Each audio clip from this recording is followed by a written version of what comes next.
top.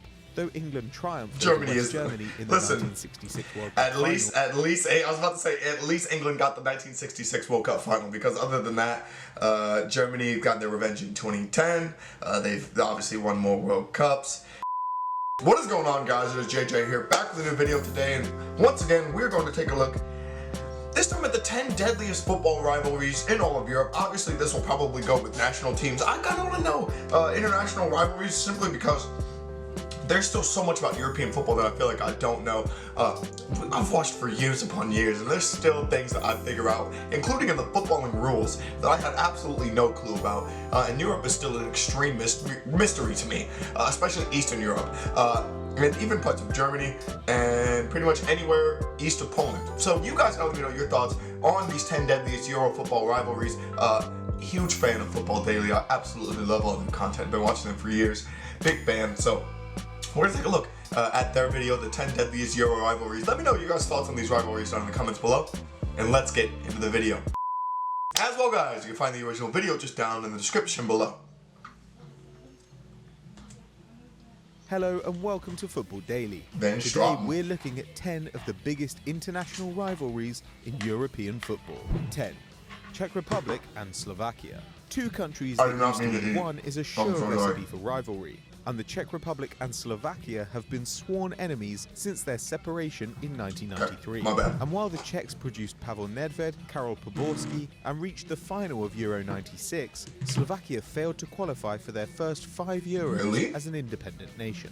The Czech Republic is officially recognized as the successor of the Czechoslovakia national team, so it's no wonder that the Slovaks harbor some bitterness. But with just 3 wins out of 10 to the Czechs' 5, they have some way to go to match. I was going to say, the Czech Republic, they had Petr Cech and they had Hamšík as well, correct? I absolutely loved Hamšík. Spain and Portugal. Portugal might have been better advised to pick a weaker team to hate, as Cristiano Ronaldo and co have only won 6 of their 35 encounters with Spain, and just 1 of their 9 competitive matches.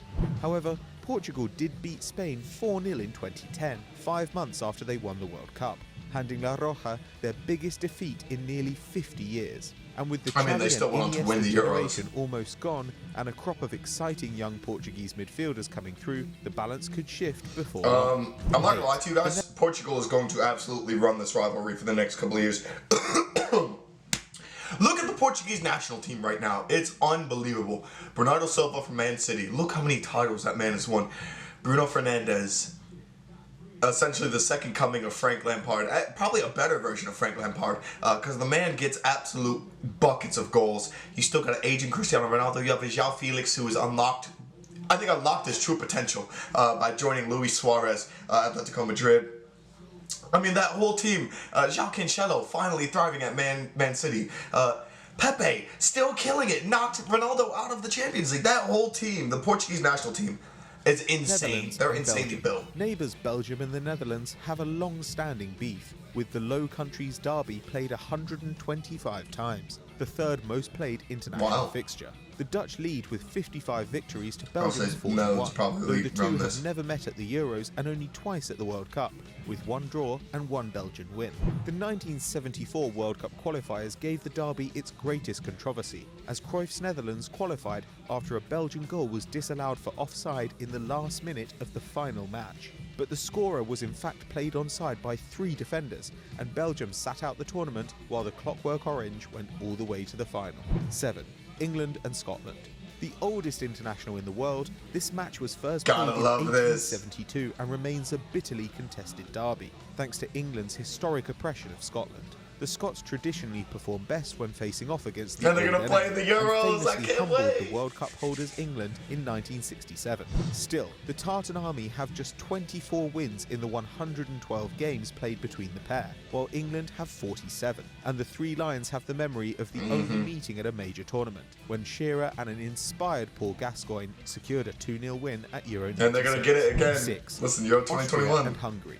Only Argentina and Uruguay have played each other more often than these 2 countries, with the first match in 1902 and the latest in the group stages of Euro 2016.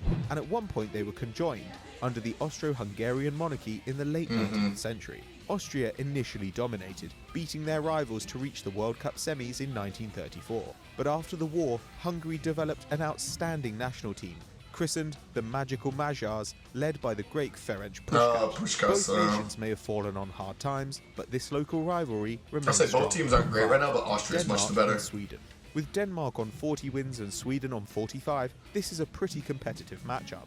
And the latest clash was a Swedish victory in a qualification playoff for Euro 2016. And 8 years previously, another Euro qualifier saw fireworks.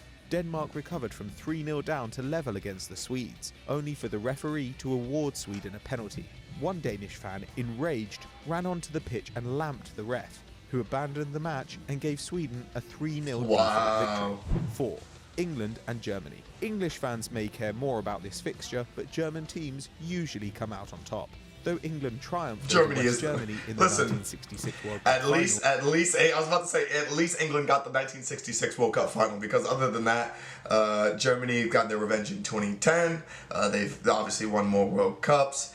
They continue to level out the game. The Bundesliga is not necessarily better than the Premier League, but the national teams, even now, England and Germany are kind of level national teams, but like England have gone through a sort of revitalization with youth, and Germany have also done it though. Like it's unbelievable how fast Germany have recovered even after the 2018 World Cup. And scraped to win at Euro 2000. Tournament matchups in Love 1970, 1990, Argentina, Brazil's got to be in here somewhere. And 2010. Oh, Euro all ended in rivalry, favour of the Mannschaft. Germany were the last team to beat England at the old Wembley Stadium, and the first team to beat them at the new one. But with the head-to-head poised at 14 wins for Germany and 13 for England, one match could turn the tide, unless it goes to penalties. You can't say that Serbia anymore. And Albania. Can't say there that have anymore. long been ethnic tensions between Serbia and Albania, leading to the Kosovan War in 1998. But while teams with such history are usually kept apart, UEFA allowed the two to be drawn together in Euro 2016 qualification. The match in Belgrade started badly, with Serbians shouting "Kill the Albanians" and a drone flying over the pitch carrying a flag depicting Greater Albania. A fight began between players and fans invaded the pitch. Albania were given an automatic win, and in the return fixture, snipers were positioned on the roof of the stadium. Thankfully, they weren't needed. 2. France and Italy. Two European giants, Les Bleus and the Azzurri, have met at 5 World Cups and have played I feel like each especially other the in Zidane headbutt is the big Euro one for this one. 2000 and the 2006 World Cup. The former was settled in favour of the French by Trezeguet's golden goal, while the latter saw an Italian triumph and Zidane sent off for nutting Materazzi. That was the first time France had lost to Italy in 34 years, while the Azzurri had won 17 of 26 before 1982, including the nation's first ever international game, in 1910, where they ran out 6-2 victors. 1. The Netherlands and Germany. Sorry England, but Germany doesn't really give a shit about you. In fact, their biggest rivalry is with the Dutch. The greatest game between the two came in 1974, when West Germany defeated Johan Cruyff's much-fancied Netherlands side in the World Cup final. The Euros in 1980 and 1988 saw the bitterness continue, when René van der Kerkhoff chinned Bernd Schuster, and Ronald Koeman pretended to wipe his arse on a German shirt in front of their fans. And in 1990, the rivalry gave the World Cup one of its dirtiest moments, as Frank Rijkaard responded to yet another German World Cup win by spitting in Rudi Fuller's mullet. Both players had already been sent off. So that was our big... Okay, well that was actually a really, really good one. I did not realize... Listen, the rivalry between Netherlands and Germany, I did not realize it was that deep, but I absolutely love that they hate each other and they lay into each other. That's fun for me. I want to go look up videos of these rivalries now just because I feel like I'm so interested now. And I appreciate it, but obviously you guys gotta let me know your thoughts down in the comments below. What if there are any European football rivalries that did not make this list, let me know. Let me know what you guys feel about the rankings as well. I think I really, really enjoy sort of watching these types of videos because I love bitterness between teams and fans because I love the tension. I love the anger. I'm an agitator. I'm an instigator. I love that type of drama.